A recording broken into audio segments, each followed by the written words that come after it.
A hellish display of exercise torture, I would say. 7 minutes, my burning bottom. Oh, everything hurts. How long have I been doing this? How many days am I on now? What day is this? It's all turning into a blur of pain and misery. I'm getting very good at whining about it, though. Can I move this forward a little bit so it's not quite so up my nose? There you go. Can I? No, can't really. Yeah, it's going to be one of those jerky things that it does. All right, here we go. I'm going to screw everything up by trying to move it. There you go. Oh, no. I'm going to screw everything up by trying to move it. No. Yep, I am. Yep, everything falling apart. It's all falling apart. Forget it. I give up. Let's put a big glass right there. That's perfect, isn't it? Yeah, not. Okay, so now I sort of have some control. Hello, Megan. Hello, Sherry. Hello, Ivan. Hello, Moose Dog. Moose Dog. I like the sound of that. Amaya, Suko. No, sorry, Suko. No, What is it? Suku. Hello, Suku. Handsome, I think not. But thank you. Thank you for the attempts. The attempt at it. God, it really wipes me out, these things. I got to say, hello, Ryan. Hello, James. Hello, Megan again. Shari again. Good morning to you, Shari.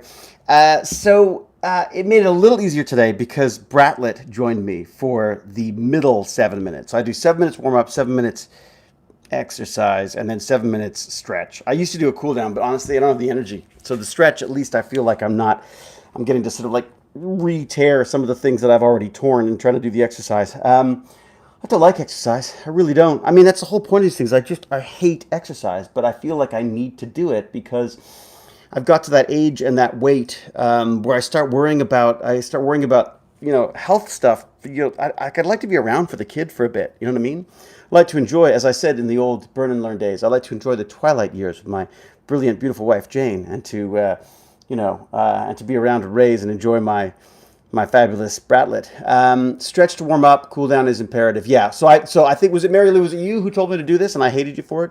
But the reality is, I think it really does make a difference because I'm waking up in the morning sore, definitely achy and pained and at lots of opportunities to whine.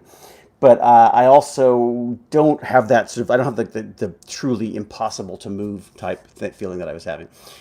So with you, David, I hate exercise. Exercise just sucks. It just sucks. Hello, Saskatoon, Candace, Steve Cherry. 2 days with your lad joining you for exercise. Well done, you. I mean, well done him. I was sort of not really pressuring him, and I guess that maybe that's the way. Haven't figured out the food teas yet. Oh man, John, that's all I need is you to come in here and start talking about breakfast foods. That would kill me. I'd love to give you a therapeutic massage. I'd love to get a therapeutic massage, but I'm too uptight for massages. I've discovered. I find it all horribly awkward. So, Jane does them. Jane needs them because of her back, but I can't do it. Moose Dog from San Francisco, California. Moose Dog, how are you? I've got some very good friends in San Francisco, California. Or just outside, I guess, of San Francisco. Lovely, lovely folks, the Phillips. What to talk about today? Lovely catch-up chat with Aaron from Red Giant, and who I'm sure will have some wonderful news to share soon, I'm sure. Who else have I spoken to recently? I got to do my meeting of supervillains. Every Saturday night I do a meeting with all of it's a Zoom meeting. We all basically, I joked that we look like all of the old white guy villains from every Bond movie you've ever seen, all on a screen together in a Zoom chat. So it's like a Brady Bunch of evil, but it's really fun just because we don't. I mean, even back in the non-pandemic days, we would see each other. A couple of us would see each other at a time, but almost rarely to never would we all see each other. And it's just been one of those little bright lights in the pandemic has been seeing some of my oldest, dearest friends on a weekly basis. It's lovely to get to the point with people, with old friends, where you're just catching up on the week's activities as opposed to just their entire lives every time you see them. So it's just kind of nice, and it's just sort of, I mean, we don't exclude the wife and kids and stuff, but it's kind of nice because it is mainly just the boys having silly chats about everything from politics to menopause or whatever the heck you call the post middle age crap that we lads get to go through. Elias, how are you? Or Elias? Hanging in there. And cool, you have friends in San Francisco. Yeah, we want to go to. I mean, like one of the places I'd love to go when we get going again is to go back down to LA and see our friends down there, and then see our friends in San Francisco and do a bit of a road trip. That would be lovely, absolutely lovely. But you know what? On more than anything right now, I want to move. I want to move to. I want to move to Warwickshire. I want to move to Jane's old dad's place. Like he left his house when he died, and it just I don't know why, but more and more every day I feel like, you know what, I could do everything I need to do from there. I can fly out when necessary. I mean, as long as there's not a pandemic going on, but I could do all my Tech Bandit stuff if I can figure out a fairly high speed internet. It would be great. Yes, I survived another session. Tammy, I have a confession to make. Tammy, who knows all about teeth, I have been putting off going to the dentist for a very long time now. And as soon as the pandemic hit, I was like, well, I can't go to the dentist now. So we would go for like regular checkups and stuff. And then I think I missed one, so I hadn't caught up on it. And then the pandemic happened. And I'll tell you, my teeth, I've got some of the worst toothaches I've ever had. And to the point where I'm just using this side of my mouth now to eat. And even brushing my teeth is painful. So we're going next week, and I'm very, very nervous about it. Mainly because I don't really like going to the dentist because they always find things. And this time I know they're going to find stuff. So, and then you got to add the pandemic stuff and leaving the house and all that kind of stuff. So there you go. Tammy, it's so funny. I started wearing my night guard. Not only did I start wearing my night guard, Tammy, I started wearing my night guard while I was exercising, because I discovered that while I was exercising, I was in such misery that I was clamping down on my teeth while I was doing it. And so I started wearing my mouth guard while I was exercising, which is very sexy, I might say. I should probably do like a burn and learn after, like with one of those things on, so it's on your face like this, and so you get a real sense of what it's like with me working out with these things on. That's what I do. Ouch, dude. I know, not pretty. I think I might have cracked.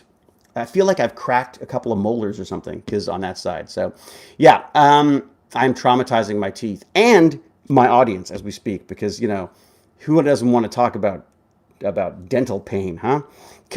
Tammy, can they just take them all out and put in robot ones with little LEDs in them? I'd like unicorn vomit LEDs in my teeth. That'd be cool.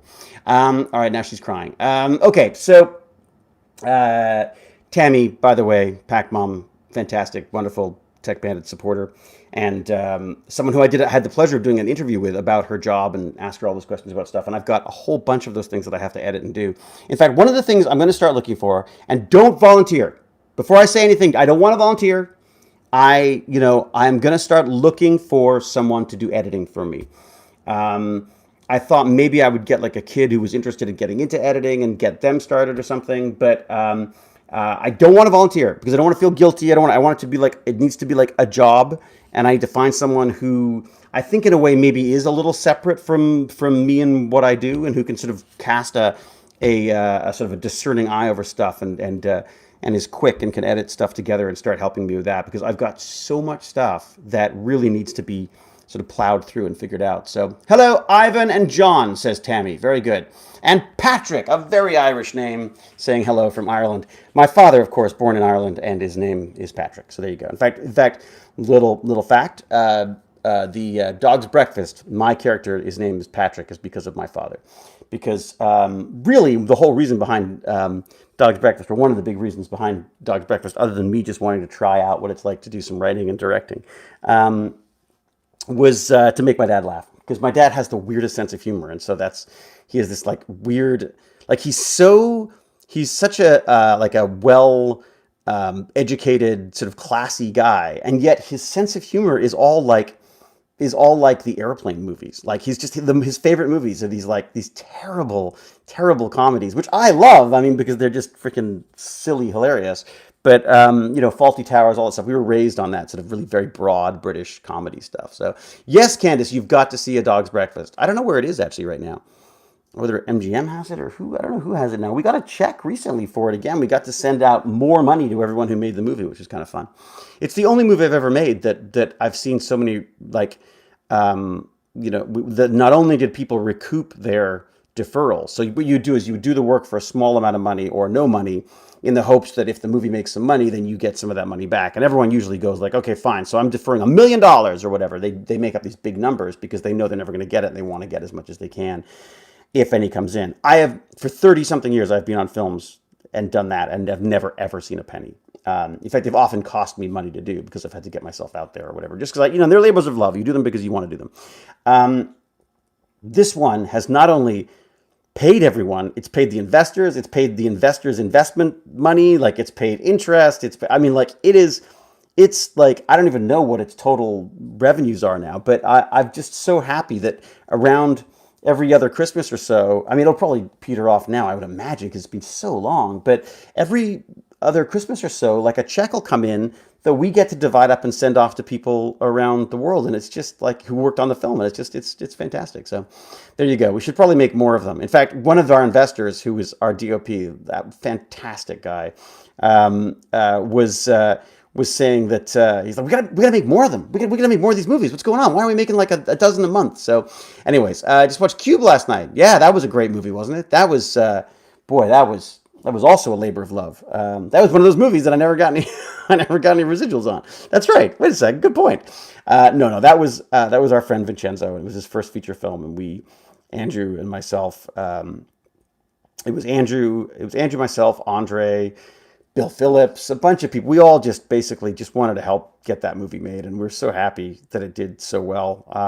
It really launched his career, and frankly did a great, with a great service to our careers as well, to some extent. Certainly my acting career was definitely improved by it. So, we only did the first one. The other ones were ones, I think the rights were sold to somebody, and they just started knocking off a bunch of other ones. I cannot speak to them. I haven't seen them. I find it sort of painful to the concept of watching them. Maybe it's been long enough I could sit down and actually try to watch them, because I've got a couple of friends in some of them. But I just, it was never meant to be a franchise. It was meant to be a one-off. Anyways, watched parts of Pin. Shocked to see young David, I'm sure, Moose Dog.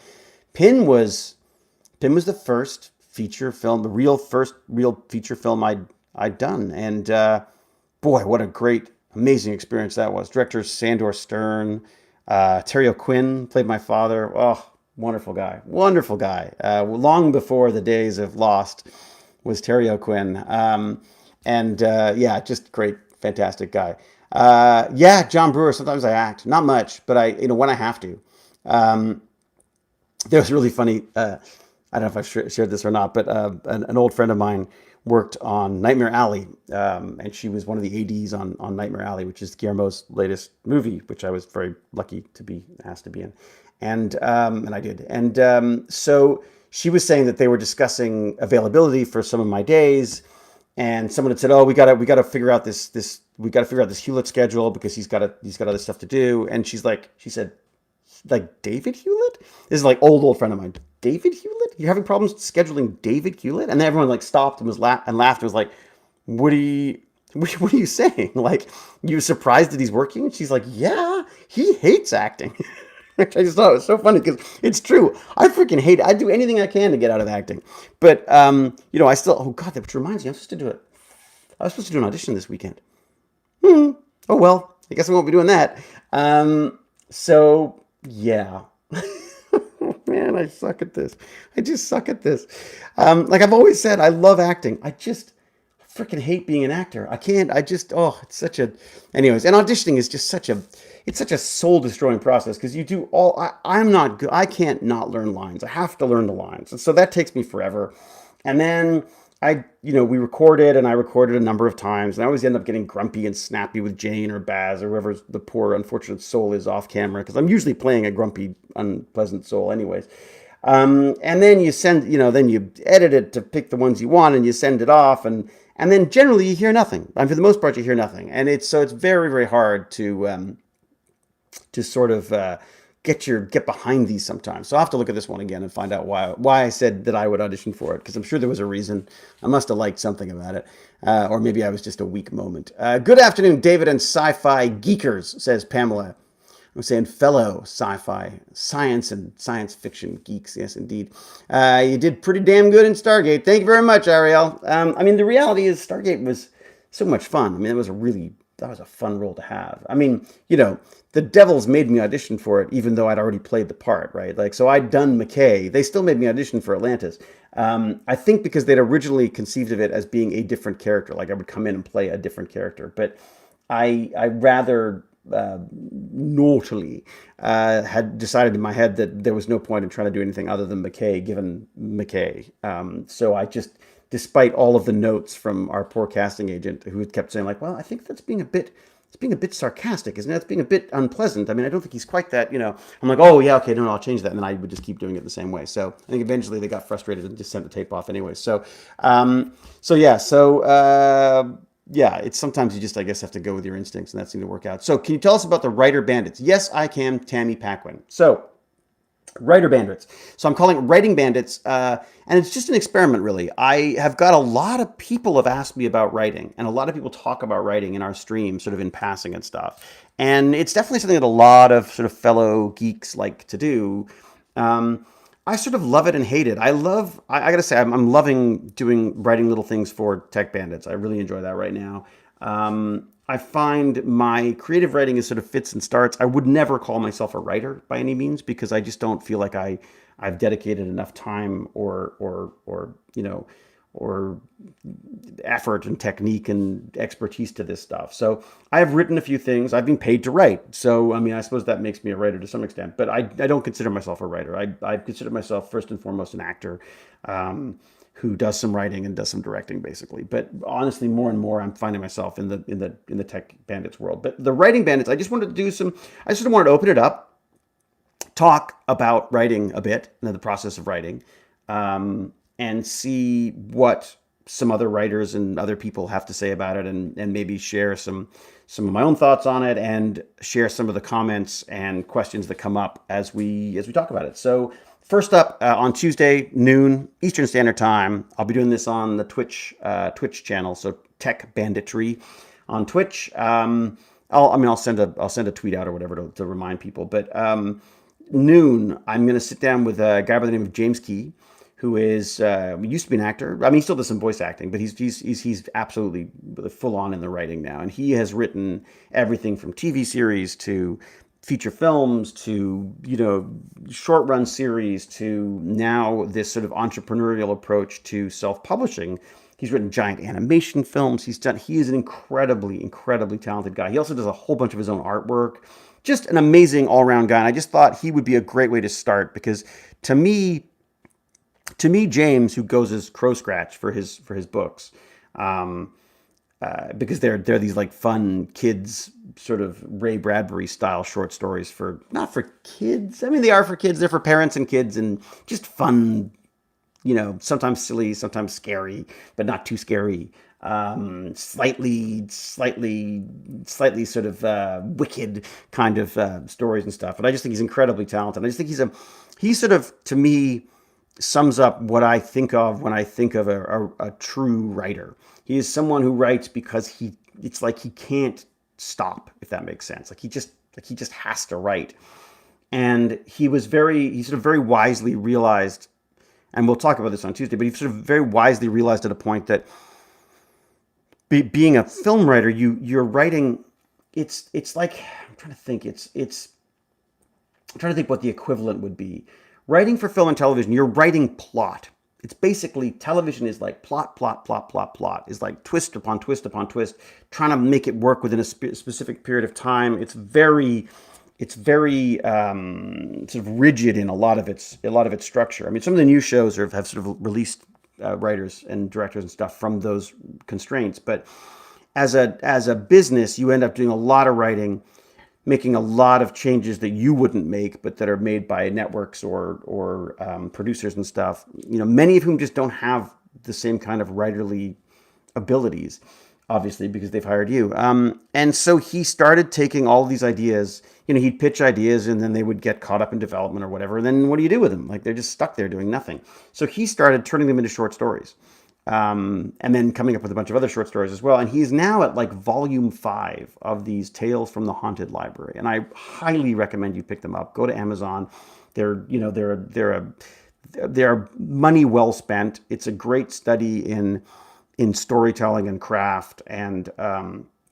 And also he's just a really funny guy to talk to. He's a fun, silly, odd man who I love very much, who's sort of a friend of the family and lives close by, and we sort of Waldorf and Statler, like those old guys from the Muppets, around the park every so often. So I really sort of wanted to share the first attempt at this, our inaugural writing Bandits session with him. So I just thought that could be kind of fun. Burn and learn and whine. Cool. Oh my God. Yeah. I wish it was that wine. I wish it was that instead of me just complaining about how hot and tired and achy and miserable I feel. Thank you very much, Dreamcast Night. Your friends are asking you rescue from the highest ship stuck but then you try and turn the heat up so you can like freeze it cold and you could die. Leon Pickett, thank you very much for that recap. Is that what we talking about? Like Grace Under Pressure? Enzo, and they put, oh my God, what's going on here? Leon, you're on your own you've got your own little chat line going here. Some cheese with that wine. Oh my God, wouldn't that be great? I do have some really nice brie upstairs. Yesterday I was going to come down and do my chat with two croissants, and I felt that was a bad way to sort of like sell this whole burn and learn thing. So I resisted that. I promised myself and everyone that I'm going to stick to a half hour on this, so I'm not going to go longer than half an hour.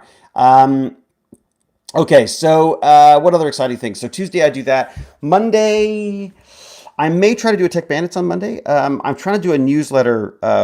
A new newsletter for Tech Bandits. You should go over to thetechbandits.com and go sign up to the newsletter, because then I can give you you'll get little emails from me telling you about things I'm doing with the Tech Bandits, and just some fun little links and things that I found interesting and things that you might want to discuss with kids and members of your family, and things to discuss and things to do. And like one of the ones I think this week I've got a bunch of virtual tours, because Baz has sort of got back into this VR stuff, and Jane is at the end of her rope, having had to live with me and Baz and a strange, Principessa mutt huzzah the entire time, and she could use some travel. So I thought, well, maybe we could throw some goggles on her and she could do some world exploration like that. So I thought that could be kind of neat. So there's a few links there that are kind of fun. And just a couple of videos we've done, not just that kind of stuff. So go over to thetechbandits.com, sign up.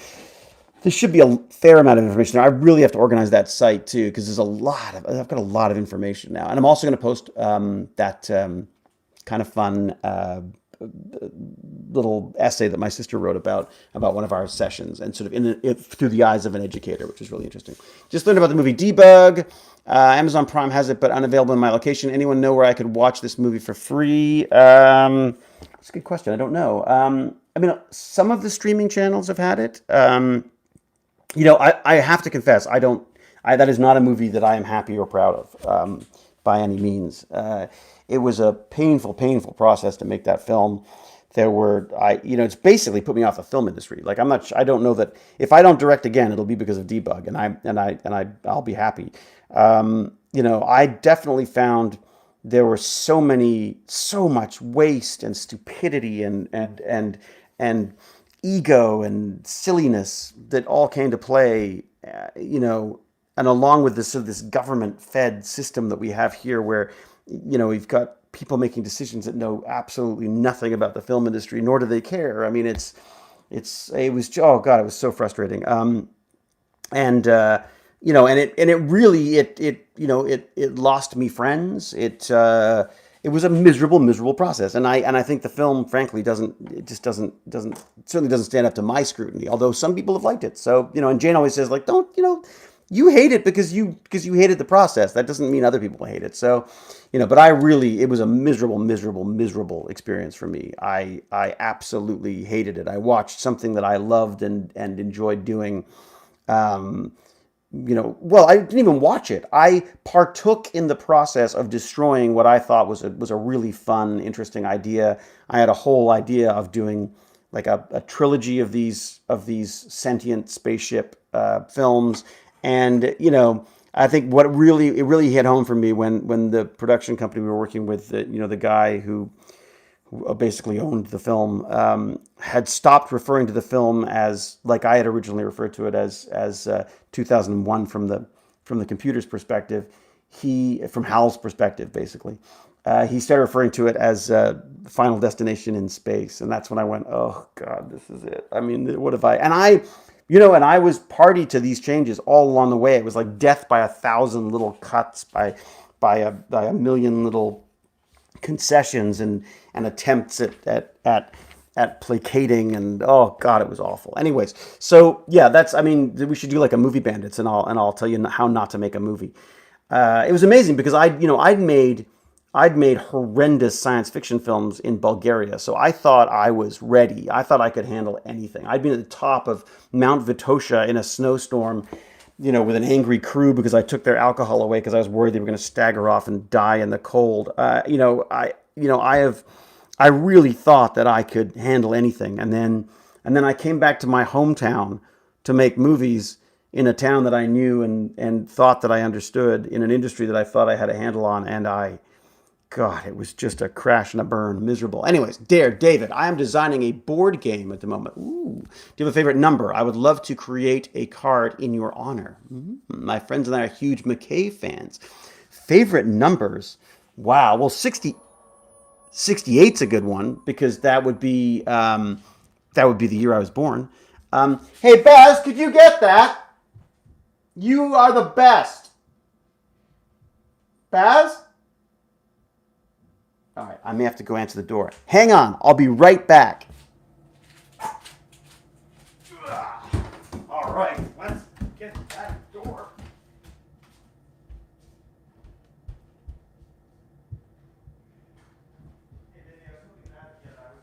I'm doing my BurnAndLearn thing. Here we go. He's back again. All right, I'm gonna wrap it up. You're still doing that, was the note. You're still doing that. Okay, what do we got? What did I miss? Crazy as ever. Thanks for whoever suggested the VPN. Good idea.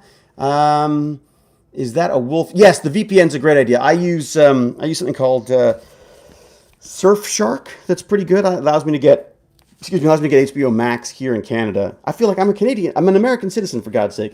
I should be able to get HBO Max. So yes, I use VPN for that.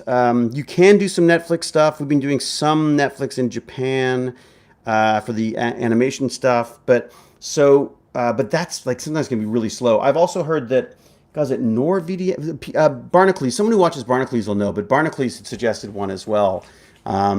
And it's not, it's kind of a pain because you have to use your computer for it. And I can't, we have Apple TV, and Apple TV is a little more difficult to deal with because you've got to change the store and stuff. That is the doorbell, by the way. Yes. Yes.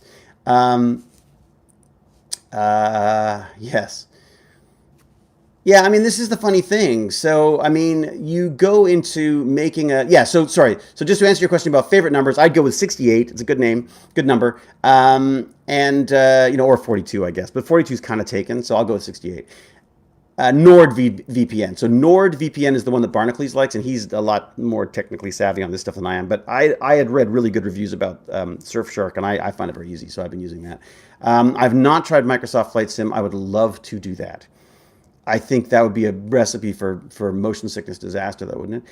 You consider setting up an intercom, I like Google Home, but you may prefer another. I've got, we have Alexa, and I gotta say, I'm kind of unimpressed. I mean, she keeps disconnecting. She keeps interrupting. She never gets anything right, I've got to say. So maybe I will try Google as an alternative, because Alexa's been very disappointing so far, and I just don't think we're using it the way we could. We've also switched from, we used to have the Prime Music account. We now have Spotify, which I'm loving. Weirdly, I thought we got Spotify because Baz wanted the music, and the reality is I've fallen in love with all these podcasts, right? I think I've said this before, but Indie Hackers is one that I'm loving. How I Built This, I think, is the other one, the VPN, the NPR one. There was another one, My First Million, is kind of fun. Although I found, look, I love My First Million. I did find after a while there were a few chats with people who were just talking about how you could sort of, I almost felt a bit like you were gouging people for more money in order to become a more profitable business. I prefer Indie Hacker because I think speaks more to my approach to stuff. Which is more just about like doing something you love and making it work as a business, so that you can continue to do things you love. So, one of the epiphanies I've had recently is that I'm no longer going to try to approach or continue trying to approach Tech Bandits as a charitable organization. I think I'm gonna start it as a business, and I'm just gonna funnel the profits back into the company itself and what we're doing, because it's so much more flexible and nimble than anything else. Are we gonna see a new Stargate series? I knew it was coming. I knew it was coming. So I get that question every single day. Every single day. And I don't know. I've heard nothing. I've got to the point now where I just ignore any of the rumors, because I just don't know. And my suggestion to everybody is this. Make your own Stargates. Like, go and start, if you want to do fan films, go do fan films. Write some fan fiction. Do some Stargate RPG stuff. Instead of waiting for other people to come up with the stuff that you know and love, then why don't you start making it yourself? Because I think, I mean, MGM's pretty notoriously bad about sort of taking down any sort of IP, intellectual property related stuff. But the reality is, I think, I worry that we spend so much time, I hope they do this, and I hope they do that, and I hope this happens, and I hope someone makes this, and I hope someone does that, that I think we need to sort of leap into stuff and start doing it ourselves. So I think, again, I can't do that. I'm not allowed to. I played McKay on the show. I'm in the film industry. I would be strung up for doing something like that. But as fans, you can do that. I mean, look what Stargate Network's doing. I mean, the Stargate Network's doing with their VR and their sort of immersive stuff with Atlantis and things, and the Orville, and all of the amazing work that Ibrek and stuff are doing out there. I mean, I think that's. I think we have a better chance probably of seeing the show return if the internet is seeing a lot of people enjoying, playing in that world. So I definitely think that would be a good approach. And I should probably speak to this too. I mean, I should probably, I've done a couple of RPG games of the Stargate RPG stuff, and I've honestly really enjoyed it. I don't know enough about the lore, to be honest. I don't know. I need to get back on Gateworld's glossary to figure out how to do it properly. But that's really fun, because the way they've set it up is to design it like episodes. So you go in and you basically design your own episode, and then you get to play characters and stuff. So I just think this is not now my standard answer to people who say, is there going to be another Stargate? And I say, I don't know. It's out of my hands. But what isn't out of my hands is the ability to get people to consider doing their own stuff. We need better merchandise. The merchandise is freaking awful that MGM has done, except the McKay dolls. Obviously, they are fantastic. So much of the fan-based content creation that I've seen around things like Firefly and Star Trek and Battlestar, and less so Battlestar, weirdly. But there's just such amazing. We got such an amazing, talented fan base. I'd love to see, more stuff showing up that people are willing to buy and stuff. I've seen brilliant little, what are they called? Like the mochis, the sort of the big-headed, big-eyed animation looks of Stargate. I mean, those should be the standard. Those should be the standard Stargate stuff now. I'd love to see some fan fiction stuff. I talked to a guy about some a while back, but it just got a bit weird. So. It got a bit weird, and it got a bit sort of awkward and stuff, because it's that weird combination of business and fandom, and I just realized it's just better for me to stay out of these things. But that doesn't mean I can't tell people that they should be trying this stuff, because what a great way to get into the film industry. Honestly, you want to get into the film industry, learn how to build wicked props that light up and do stuff. Recreate props from shows, or create your own, even better, create your own shows that are going to be just as fun and wonderful as Stargate, So I feel like instead of sitting and waiting for people to do stuff, I really, take that passion, that excitement about the idea of there being more Stargates, and maybe, and come up with your own stuff. That's one of the reasons why I think this Writing Bandits thing could be really fun, is just getting people who are, and again, part of the Writing Bandits thing would be to become a Movie Bandits thing, so I can sort of talk about what my strange and bizarre thoughts on the film industry are, and different people's perspectives on stuff. There's a guy I know, Seth Worley, who's a brilliant filmmaker, does a lot of the short films for Red Giant. If you go check out Red Giant on YouTube, you'll see his stuff. It's just brilliant. Well, he's come up with a system called the Story Clock, which is this brilliant way of writing scripts where you can analyze existing films and break them down into these sort of moments on a clock, which you then use to create your own stories. And it's not, I mean, it sounds restrictive, but the reality is, from a script standpoint, it's just a very smart way of adding sort of almost like a symmetry to the way you create stories. In fact, now that I say that, I should have him on Writing Bandits to talk about it too, because he's an incredibly talented filmmaker. I mean, weirdly, he's not like a writer by profession, I don't think. I think he writes films to make films. But he's also another really, God, the one thing that's great about this film, one of the many things that's wonderful about the film industry is just the fun, odd, brilliant, funny people that make this stuff possible. So, you be a good actor to be cast as a character on the Prime Lord. Oh my God, don't even start me. You know, I tweeted about that, right? I actually shamelessly tweeted about like, come on, look at me, like, like a grumpy hobbit, sarcastic sorcerer, certainly an orc. I mean, like, it wouldn't take me long to reach orc-like proportions. So yeah, Lord of the Rings, Prime, definitely, I'm there. I'm like, set me up, I'm there. Plus, living in New Zealand, the entire like heaven. My God, I would be like a hero in this house. Anyways, so yes, no, I would love to do that. And also, I mean, I read Lord of the Rings. I mean, I'm not such a big fan of the films, but I loved the book. Loved the book. I mean, just, oh God, it was magnificent. And I think that's part of the problem. It's very hard to recreate that stuff in films. And also, as a film guy, it's very difficult to sort of detach myself from the film process enough to actually enjoy the film. So, so I think a series would be fun because they'd get to explore the characters a little more than they can in those sort of like 2-hour epics, So, I'm sure there were many Lord of the Rings things in there in Stargate. Nothing. That movie was simply amazing. Bravo to you and your actor friend. Ah, yes, thank you, Luke. Nothing. What an odd film. That was Vincenzo again, the guy who did Cube. And Andrew Miller was the writer on that. And we all went and sat in a trailer in the middle of Ojai, California after Cube came out, and we thought Cube was a disaster. Like, Vincenzo had basically decided that was it. He's going to have to start again.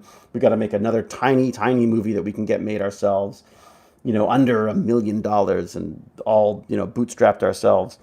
And so we came up with this nothing idea, and then Andrew went off and wrote it, and it's so weird, such a weird film, but it's kind of fun, and I don't know if it's on the making ofs. Is it? It might. I don't know if there's a making of section on the DVDs or not, but there's a we did an entire pre-visualization of the original movie. The original script was done, and we did we literally just grabbed the video camera, we faked all the effects. It was freaking hilarious because it was so bad, like so awfully bad, but it wasn't meant to be seen. It was just meant to get a sense of timing and stuff. And of course, they then went off and rewrote the whole thing so that it worked better as a film. It was more visually stunning and stuff. Because Vincenzo's got a very grand visual sense to this stuff, right? And it's about two people in a house, basically.